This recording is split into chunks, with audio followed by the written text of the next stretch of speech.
നമസ്കാരം. പ്രധാന വാർത്തകൾ. തിരുവനന്തപുരം കഴക്കൂട്ടം കാവൽ നിൽക്കേണ്ടവർ തന്നെ ലഹരിയിൽ ആറാടിയപ്പോൾ കഴക്കൂട്ടം പോലീസ് സ്റ്റേഷന്റെ പടികൾ നാണക്കേടുകൊണ്ട് തലതാഴ്ത്തി. നട്ടുച്ചയ്ക്ക് വെയിൽ കടുത്തു നിൽക്കെ നിയമത്തിന്റെ കാവൽക്കാർ തന്നെ സ്റ്റേഷൻ പടിക്കൽ ബാർ തുറന്ന കാഴ്ച കണ്ട് നാട്ടുകാർ അമ്പരന്നു. കഴക്കൂട്ടം പോലീസ് സ്റ്റേഷന് തൊട്ടുപുറത്ത് നിർത്തിയിട്ടിരുന്ന സ്വകാര്യ കാറിലിരുന്ന് പരസ്യമായി മദ്യപിച്ച 6 സിവിൽ പോലീസ് ഉദ്യോഗസ്ഥരെയാണ് സിഇടി പോലീസ് കമ്മീഷണർ സസ്പെൻഡ് ചെയ്തത്. കാറിനുള്ളിലെ മദ്യപാന സദസ്സ്. സ്റ്റേഷന് തൊട്ടടുത്ത് റോഡരികിൽ നിർത്തിയിട്ടിരുന്ന കാറിനുള്ളിൽ നിന്ന് ഉച്ചത്തിൽ ചിരിയും സംസാരവും കേട്ടാണ് നാട്ടുകാർ ശ്രദ്ധിച്ചത്.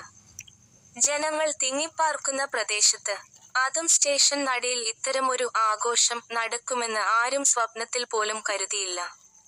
കാറിന്റെ കറുത്ത ഗ്ലാസുകൾക്കിടയിലൂടെ പുറത്തേക്ക് വന്നത് ലഹരിയുടെ ഗന്ധമായിരുന്നു.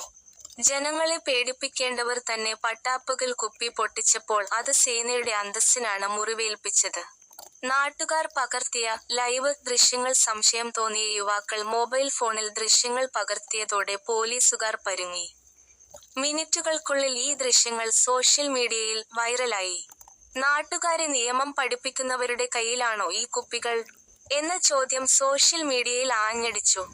സംഭവത്തിന്റെ ഗൗരവം ബോധ്യപ്പെട്ട കമ്മീഷണർ ഒട്ടും വൈകാതെ നടപടിയെടുത്തു. പോലീസിന്റെ സൽപ്പേരിന് മങ്ങലേൽപ്പിച്ച ഈ 6 പേരും ഇനി കുറച്ചുനാൾ സ്റ്റേഷന് പുറത്തു നിൽക്കും. നിയമം നടപ്പിലാക്കേണ്ടവർ തന്നെ അത് ചവിട്ടിമെതിച്ചാൽ അത് അച്ചടക്ക ലംഘനമാണെന്നും ഒരു വിട്ടുവീഴ്ചയും ഉണ്ടാകില്ലെന്നും കമ്മീഷണർ വ്യക്തമാക്കി.